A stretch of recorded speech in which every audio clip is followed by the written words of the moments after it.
With our chief meteorologist, Dan Cianca. Dan, you know, maybe here we had snow on the higher elevations, not so much on lower, but it's still cool to see people get excited for all that powder. I know, and it's really just good to see the snow in the Sierra Nevada after 3 years of drought. We can certainly take any snowflake we can get up there. It has impacts across the state as well, so hopefully we keep it up. Although next week, looking pretty dry here across the region. Let's take a live look from Domenico's on the wharf tonight. Fairly tranquil conditions at the moment. A weak cold front is moving its way in from the north. However, not a lot of fanfare with it.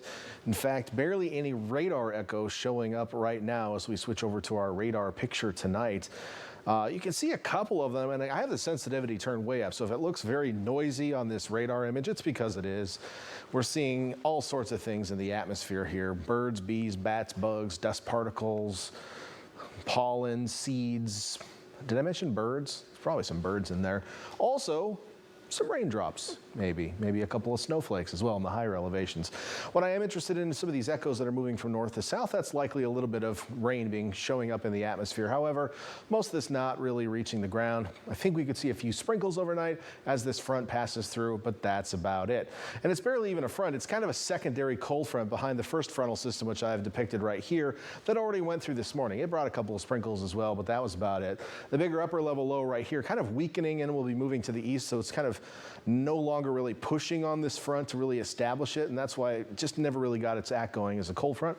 With that said, it's possible overnight we might get a couple additional sprinkles out of it. In the meantime, high pressure off here. Just imagine a blue H right here, because that's where it would be if I would have put it on this map. Blue H, that's the zone, blue H zone. That's going to be building in for the next couple of days, and we'll start to continue to dry us out, I think, a little bit over the next couple of days. Futurecast is showing a little precipitation overnight. Might be wishful thinking. We call that wish casting in the weather world. But a little moisture is possible, okay? Otherwise, not really impactful, however. As we head to the early morning hours, you're getting up early on your Sunday, maybe heading out to go hiking, go to the coast, go to church, whatever you do on Sunday, get ready for some football. I'll probably be watching some football tomorrow. It sounds like fun. Tomorrow seems like one of those pot of chili types of days. Anyway, I digress. Either way, looking at mostly clear skies to start our day and then finishing things off tomorrow with mostly sunny skies. Can't rule out a couple of clouds, but a lot of sunshine is expected. And drier air is slowly filtering in behind this frontal system tomorrow will help keep the clouds at bay and also slowly warm us up a bit. However, our highs are going to get higher, our lows are going to be warmer. Tomorrow afternoon is going to be pretty nice, but one thing to be aware of is we have an increased risk of sneaker waves and rip currents at the beach due to some higher swells that are coming in. That's going to impact mostly north and west facing beaches. So before you head to the beach, just realize it's not the greatest swimming day. Not that it's all warm or the water's warm. Nothing's really warm tomorrow. But either way, if you thought, I'm going to go swimming tomorrow, please be extra careful and maybe avoid it if you're on a north or west facing beach. Highs in the 60s, Santa Cruz Mountain Valleys tomorrow. 63 in Santa Cruz, still pretty nice on the north side of the bay. Over to Watsonville, also in the low 60s. Same in Salinas, Hollister, mid 60s tomorrow. These highs are still low for this time of year, however, even though we'll be in full sunshine tomorrow and it might feel nice to you.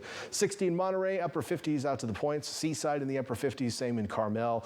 And then some 60s in the Salinas Valley, getting as warm as maybe 64 tomorrow. But otherwise, just a pretty decent day, Sunday. No major issues out there.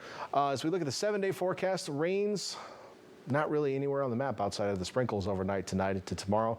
A lot of sunshine in that forecast. Temperatures staying cool for this time of year. Our normal coastal high should be, let me check my sheet here, mostly in the mid 60s. 67, our normal coastal high this time of year. So we're a little bit below that for the next 7 days.